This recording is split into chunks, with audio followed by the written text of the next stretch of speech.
இன்றைய வேத வாசிப்பு எரேமியா 32ஆம் அதிகாரம் 37 முதல் 44 வரை.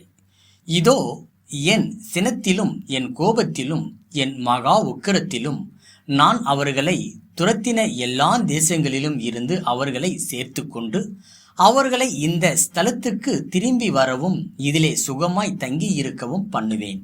அவர்கள் என் ஜனமாய் இருப்பார்கள், நான் அவர்கள் தேவனாய் இருப்பேன்.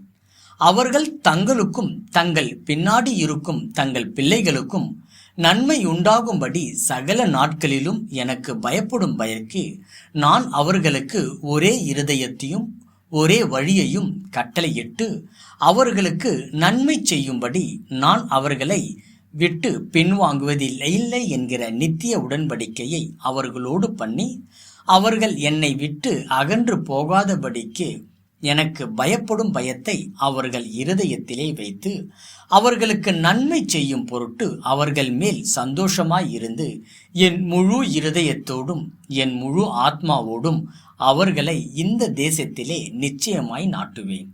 நான் இந்த ஜனத்தின் மேல் இந்த பெரிய தீங்கை எல்லாம் வரப்பண்ணினது போல அவர்களை குறித்து சொன்ன எல்லா நன்மையையும் அவர்கள் மேல் வரப்பண்ணுவேன் என்று கர்த்தர் சொல்லுகிறார்.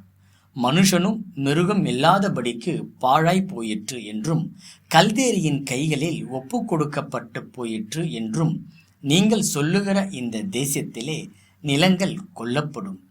பென்யமீன் தேசத்திலும் எருசலேமின் சுற்றுப்புறங்களிலும் யூதாவின் பட்டணங்களிலும் மலைக்காடான பட்டணங்களிலும் பள்ளத்தாக்கான பட்டணங்களிலும் தென் திசை பட்டணங்களிலும் நிலங்கள் விலை கிரயமாக கொல்லப்படுகிற பத்திரங்கள் கையெழுத்து போடுகிறதும் முத்திரை இடுகிறதும் அதற்கு சாட்சி வைக்கிறதும் உண்டாயிருக்கும். அவர்கள் சிறையிருப்பை திருப்புவேன் என்று கர்த்தர் சொல்லுகிறார் என்றார்.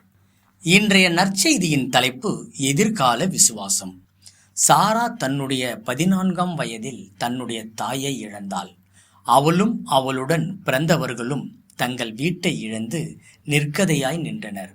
சில காலங்களுக்கு பிறகு சாரா தன்னுடைய எதிர்கால சந்ததியாருக்கு தலைமுறையாய் இருக்கும் பொருட்டு சொத்துக்களை சேகரிக்க துவங்கினாள். அவள் மிகவும் கடினமாய் பிரயாசப்பட்டு தங்கள் குடும்பத்தினர் தங்கும் பொருட்டு நேர்த்தியான ஒரு சொந்த வீட்டை வாங்கினாள். எதிர்கால சந்ததியினருக்காக ஒரு வீட்டில் முதலீடு செய்வது என்பது நீங்கள் பார்த்திராத எதிர்காலத்திற்கு செய்யும் ஒரு முதலீடாகும். எருசலேம் பாபிலோனியர்களால் கைப்பற்றப்படுவதற்கு முன்பதாக தேவன் எரேமியா தீர்க்கதரிசியை ஒரு நிலத்தை கிரயப்படுத்தும்படிக்கு சொல்லுகிறார். தேவன் கொடுத்த இந்த கட்டளை எரேமியாவுக்கு சரியானதாக தோன்றவில்லை. ஏனென்றால் அனைத்து சொத்துகளும் எதிரிகளால் விரைவில் கைப்பற்றப்பட போகிறது. ஆனால் தேவன் எரேமியாவுக்கு நான் இந்த ஜனத்தின் மேல் இந்த பெரிய தீங்கை எல்லாம் வர பண்ணினது போல அவர்களை குறித்து சொன்ன எல்லா நன்மையையும் அவர்கள் மேல் வரப்பண்ணுவேன் என்று கர்த்தர் சொன்னார்.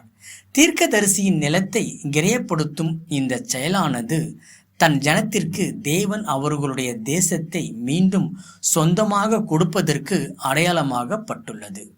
பயங்கரமான அழிவிற்கும் பின்னரும் மீண்டும் அவர்களுக்கு இளைப்பாறுதலை கொடுப்பதாகவும் சொந்த நிலங்களும் வீடுகளும் வாங்கப்படும் என்று வாக்கு பண்ணுகிறார்.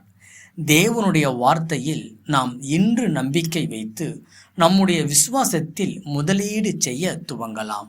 பூமியில் நம்முடைய சூழ்நிலை எவ்வகையிலும் சீரமைக்கப்படுவதை நாம் ஒருவேளை சாட்சியிடாமல் இருக்கலாம். ஆனால் தேவன் கோணலான அனைத்தையும் ஒரு நாள் நேராக்குவார் என்று உறுதியாய் நம்பலாம்.